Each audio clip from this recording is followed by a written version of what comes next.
మట్టితో నిన్ను చేసి చిట్టి మండపమేసి అడవికి పోయి పూలు పండ్లు తెచ్చినం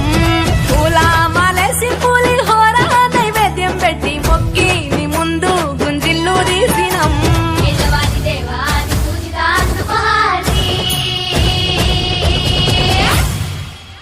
గజనన గణపతి గజముకుడే